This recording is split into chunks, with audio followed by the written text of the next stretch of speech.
Hello, you're listening to the Career Changemaker podcast.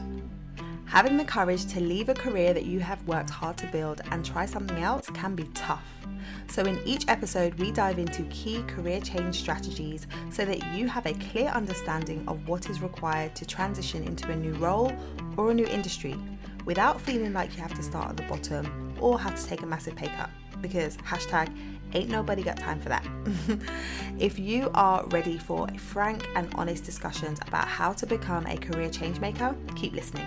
I'm your host, lawyer turned career strategist and executive coach, Janine Esbrand.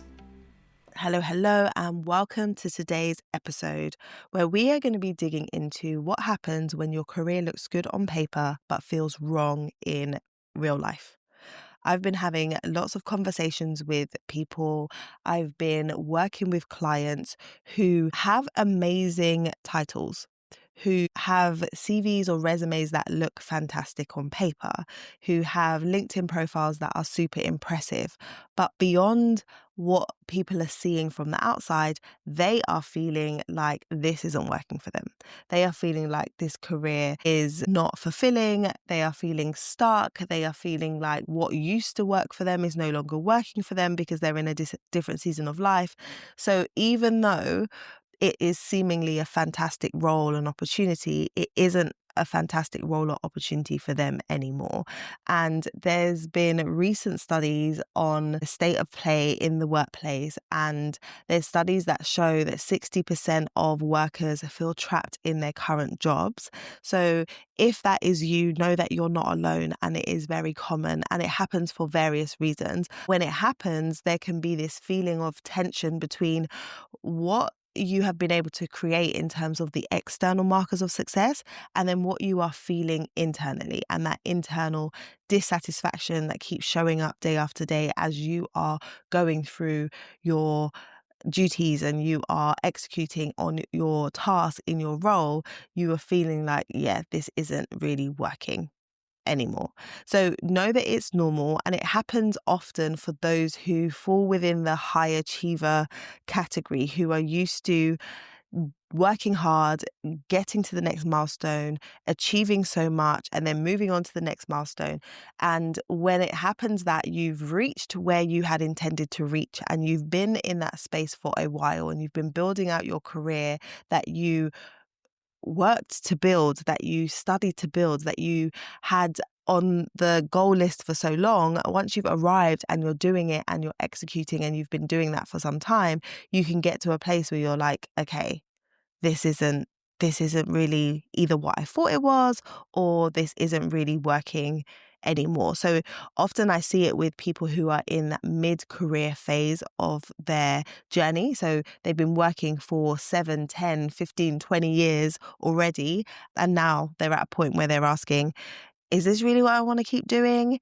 Is this really how I want to build out my career?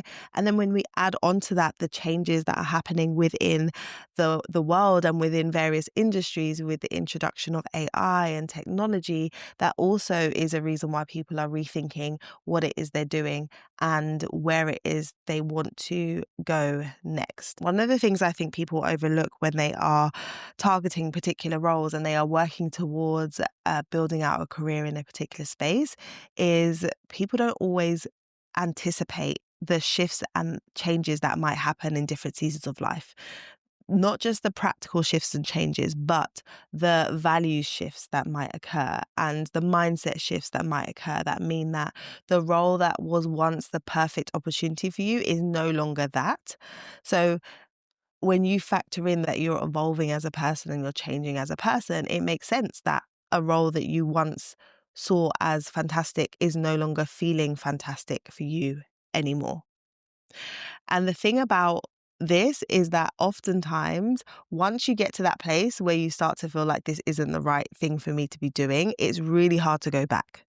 So ignoring the feeling or the thought often doesn't lead you back to fulfillment. It can lead to burnout. It can lead to resentment. It can lead to disengagement, because the more you realize that this isn't what you want to do, but you're forcing yourself to show up and do that, the more you get frustrated, or the more you're low-key irritated and you find yourself complaining all the time to your spouse or to your family or your friends. You find yourself having less patience with your coworkers because you recognize that this isn't necessarily what I want to be spending my time doing. And if you are someone who is over 40, you may also have experienced that shift where you start to think to yourself, I don't want to do things that I don't want to do anymore.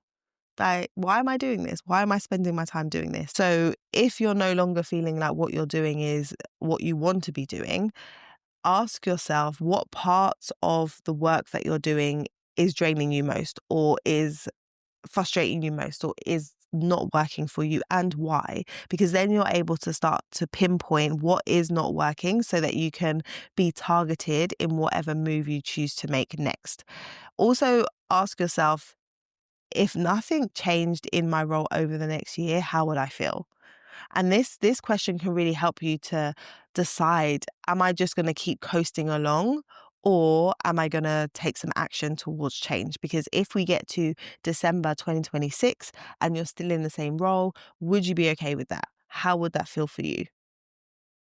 And depending on your answer, you may say, yeah, it's not so bad, I can stay. Or you may say, yeah, absolutely not. Absolutely not. I don't want to be here next year. In which case, the question then becomes, what are you tolerating that you are deciding you're not tolerating anymore? And then what steps are you going to take going forward? And I've seen that when people stop going round in the loop of, I want to leave, but I don't know what to do. I want to leave, but I don't want what to do. And then not taking action, and instead really ask themselves some clarifying questions, then they get to the point where they're able to find the clarity that is required to make the right type of move. If you are that person who is nodding along to this and completely resonates with this, know that a shift is possible. It's just about you figuring out what is the strategy you are going to take and what action is required in order for you to make the pivot into something that feels more aligned, feels more fulfilling, and is more of a match to you in this season of your life. In addition to focusing on the right strategy to make a move, you're also going to need to address those mindset gremlins that come up, those thoughts that come up that will throw you, that will keep you where you are. One of the ones that I've seen come up for me, and I've noticed amongst clients in careers that were really hard to achieve, where they had to put in a lot of time and energy and resource to reach the level that they're at, oftentimes guilt comes up because people feel like so much has been poured into it for them personally and for those around them, the people that supported them, their family members that were there when they were going through the tough journey to qualifying and the time that they've put in over the years. And they feel bad. They feel bad to step away from that. They feel bad to step away from a career path that so many other people would kill to be on and so many other people admire. So that guilt, that feeling that you've wasted your time or you've wasted resource, can help you to stay on the path and stay where you are.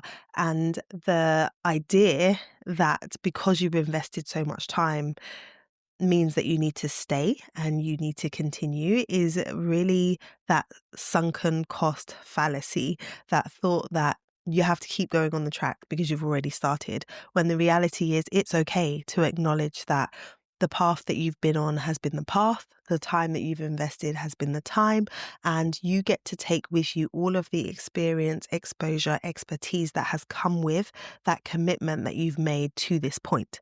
So it isn't wasted. You don't need to feel guilty. It's okay for you to pivot. It's okay for you to change direction. So guilt is a big one. Another one that comes up for people is really just not believing that there is anything else that they can do.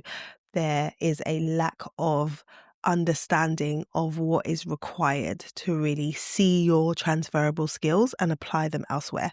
So people will say to me, I know I have transferable skills, but I don't really know what they are, or I don't really know how they might transfer to something else. So it's not possible for me. Or I also hear, what I do is too specific. What I do is so niche, so specific that I'm not going to be able to apply my knowledge, my skills, my expertise elsewhere. And I think the biggest reason why people struggle with identifying and understanding the transferability of their skills is because they're not looking at what they've done at the skill level. They are thinking about the particular scenarios that they've worked in, what they've done in their organization, and they're finding it hard to translate it to another organization, when the reality is there are skills in there that you have developed that would apply elsewhere. So one of the things that I do with my clients when I'm working with them in my one-to-one program is help them to identify what those skills are and how they transfer and how they translate. Often people just gloss over some really amazing skills that they have acquired and they have developed. But the reality is it's really hard to see it when you're so close to it. It's really hard to see it when you're in it.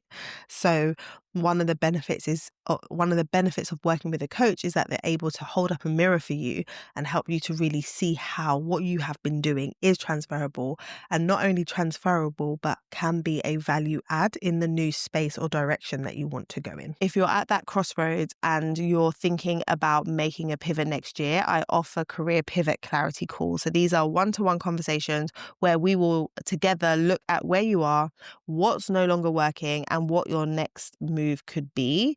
So you can book in for one of those career pivot clarity calls by using the link in the show notes, and then we can explore how I might be able to support you moving forward. That's all I have for you today. If you want to continue the conversation, book in for a career pivot clarity call with me, and make sure you leave us a rating and review. We love to hear how the podcast is impacting you. Until next time, bye.